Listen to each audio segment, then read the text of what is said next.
Alors dans ce tutoriel, on va voir une autre technique pour la route qui consiste à d'abord créer des plans qui vont nous servir de template en fait. Donc un bout de ligne droite, une épingle, un virage, différents types de virages. Donc on va déjà faire un morceau de route droite.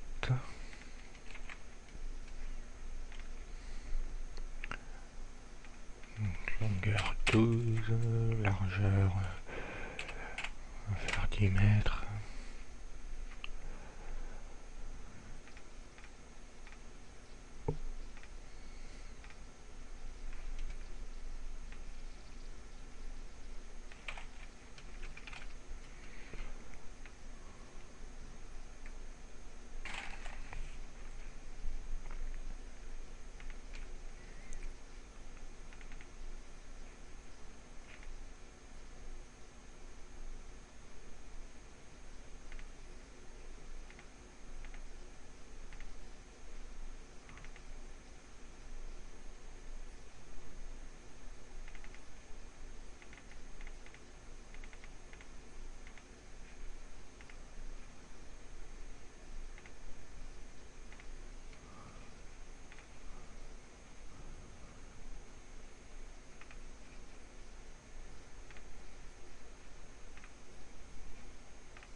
Comme ça, une fois qu'on a mappé notre premier tronçon, on va pouvoir le dupliquer.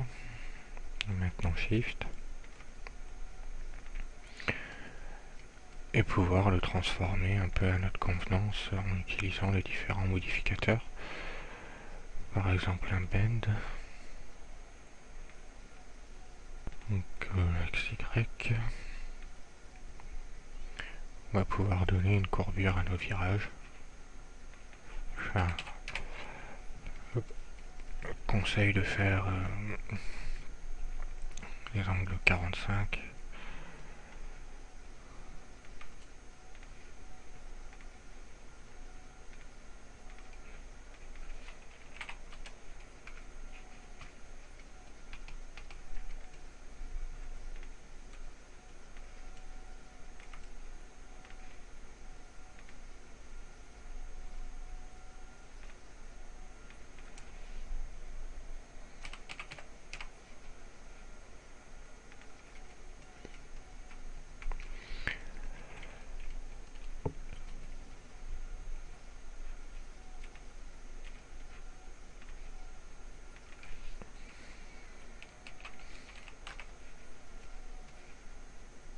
Oups. 180. Et comme ça, vous avez tous vos virages, enfin, tous vos templates que vous allez pouvoir appliquer sur votre driveline correctement, tout en ayant une facilité de mapping, parce que si on applique un modificateur unwrap, on va voir que mon mapping lui a conservé sa position dépliée, propre, et je peux comme ça le changer facilement en ayant quelque chose de propre. Si je récupère lui, on va venir mettre notre texture.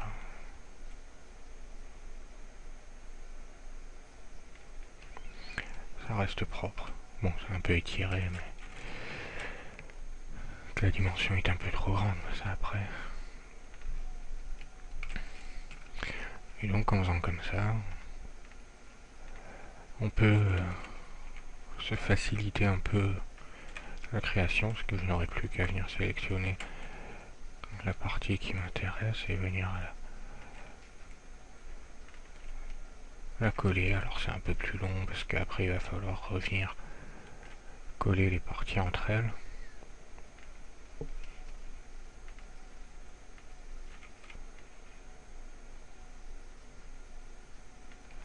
Mais pour venir coller les parties entre elles, il va falloir attacher les éléments, parce qu'on voit que là ce sont des éléments qui sont bien distincts. Donc on fait un clic droit. Quand on est en poly, on trouvera ici attache, sinon on le retrouve ici. Donc on fait attache et on vient l'attacher avec les différents éléments qu'on veut souder. Après on va passer en mode vertex, on va venir sélectionner nos vertex et le CTRL ALT plus C permet de souder les vertex sélectionnés. Vous avez la même possibilité avec ici le weld qui permet de souder les éléments. Le petit carré vous permet de souder les vertex en fonction d'un certain écart minimum. Bon, il faut que je désélectionne les vertex. En sélectionnant tous mes vertex, on lui donne dans cette sélection là, si j'augmente l'écart minimum dans lequel ils doivent fusionner, on voit qu'ici il va venir souder mes vertex. Et on voit qu'en dessous il me met avant combien j'ai de vertex sélectionnés et ensuite combien j'en ai. On voit là qu'il m'aura soudé en haut et en bas les deux parties.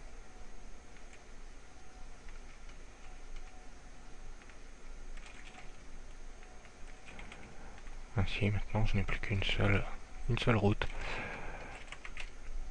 Alors évidemment avant de souder vos parties entre elles et même de les attacher, il faut leur donner du dénivelé. Parce que là c'est tout plat. Alors vous avez la possibilité soit de faire en tout plat et puis après de tout attacher et après de conformer cette route sur votre terrain si votre terrain est bon. Sinon si vous partez de votre route pour faire votre terrain, vous avez des petits modificateurs qui vous permettent de vous amuser. Notamment on peut reprendre le bend qui peut être appliqué, donc cette déformation tordre peut être appliquée sur différents angles, différents axes XY. Donc on a vu que si on faisait sur l'axe Y, on a fait un virage. Si on passe sur l'axe Z, comme on n'a pas de volume, bon, on n'aura pas grand chose. Et sur l'axe X, on va se donner des courbures,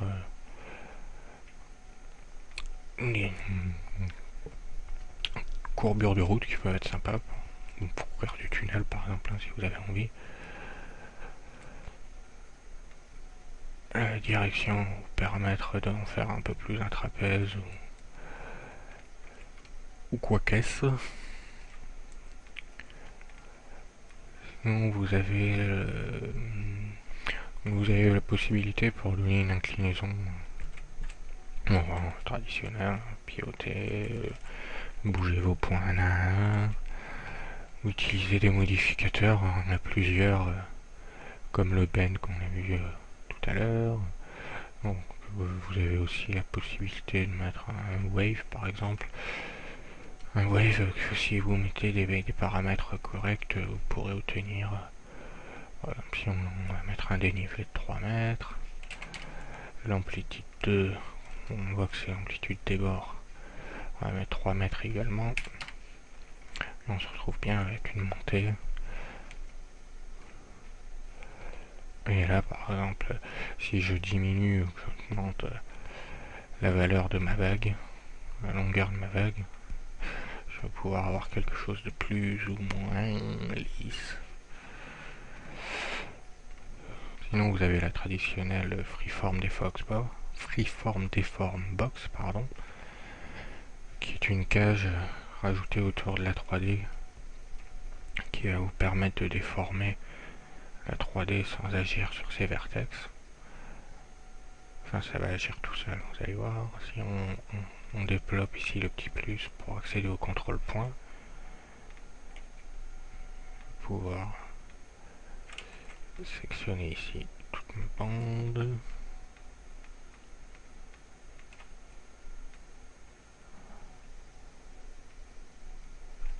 Si on lève, on voit qu'il agit sur la hauteur des vertex à côté. Ça va me permettre de pouvoir faire des déformations ou faire des bosses, des creux.